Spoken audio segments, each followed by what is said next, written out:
আমি আমার বিবাহিত জীবনে এতটাই ক্লান্ত হয়ে পড়েছিলাম যে একটা সময় আমি আমার স্বামীকে মেরে ফেলতে চাইলাম। এক সকালে দৌড়ে গিয়ে আমি আমার মায়ের কাছে বললাম এবং কেঁদে ফেললাম। আমি আমার স্বামীকে নিয়ে ক্লান্ত, তার বাজে কথা আর সহ্য করতে পারছি না। আমি তাকে হত্যা করতে চাই, কিন্তু দেশের আইন তো আছে। মাকে বললাম, তুমি কি আমাকে সাহায্য করবে? মা ধীরে করে বললেন, হ্যাঁ আমি সাহায্য করতে পারি, তবে আগে তোমাকে কিছু কাজ করতে হবে। আমি জিজ্ঞেস করলাম, কি কাজ করতে হবে মা বলো, আমি সব কাজ করতে রাজি আছি, আমি তো যে কোনো কিছু করতে প্রস্তুত। মা বললেন, ঠিক আছে শুনো তাহলে। তারপর মা বলতে শুরু করলেন, তার সঙ্গে শান্তি স্থাপন করো, যাতে কেউ তোমার উপর সন্দেহ না করে। নিজের চেহারা সুন্দর রাখো, তরুণ ও আকর্ষণীয় দেখাতে চেষ্টা করো। তার যত্ন নাও, সদয় ও কৃতজ্ঞ হও। হিংসা কমিয়ে ধৈর্য ধরো, বেশি মনোযোগী ও শ্রদ্ধাশীল হও। প্রয়োজনে নিজের টাকা তার জন্য ব্যয় করো, রাগ করো না, এমনকি যদি সে কিছু নাও দেয়। কদাচিতই তার সঙ্গে উচ্চস্বরে কথা বলো। সবসময় শান্তি ও ভালোবাসা বজায় রাখো। তার কোনো চাওয়া দাওয়া অপূর্ণ রাখো না। তার পছন্দের খাবার বানিয়ে দাও। মা জিজ্ঞেস করলেন, তুমি কি এগুলো সব করতে পারবে?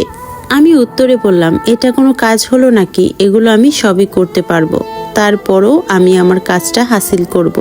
এরপর মা আমাকে একটা পাউডার দিলেন এবং তিনি বললেন, তুমি এই পাউডারটা নিয়ে যাও, প্রতিদিন তার খাবারের সঙ্গে সামান্য করে মিশিয়ে দিবে। ধীরে ধীরে এটা তাকে হত্যা করতে থাকবে। 30 দিন পর আমি আবার আমার মায়ের কাছে ফিরে এসে কান্না লুকিয়ে বললাম, মা এখন আমার স্বামীকে আমার হত্যা করার কোনো ইচ্ছা নেই।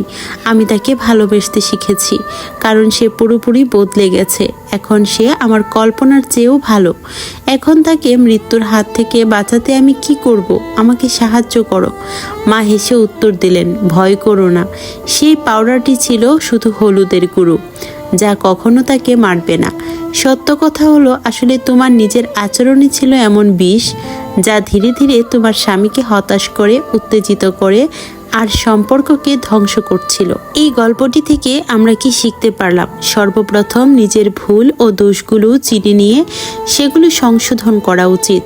সম্পর্ক বদলাতে হলে বদলাও আগে নিজেকে, অন্য কাউকে বদলানোর চেষ্টা করো না। আপনাদের কি মনে হয়, এই ভিডিও থেকে কোনো কিছু কি শেখার আছে? যদি শেখার থাকে তাহলে ভিডিওটিতে একটি লাইক দিয়ে শেয়ার করে দিবেন, যাতে অন্যরাও দেখার সুযোগ পায়। এমন শিক্ষণীয় ভিডিও কি আরও দেখতে চান? যদি চান তাহলে অবশ্যই কমেন্টে জানিয়ে যাবেন। সবাই ভালো থাকবেন। আজকের মতো ভিডিওটি এ পর্যন্তই। দেখা হবে পরবর্তী কোনো ভিডিওতে। আল্লাহ হাফেজ।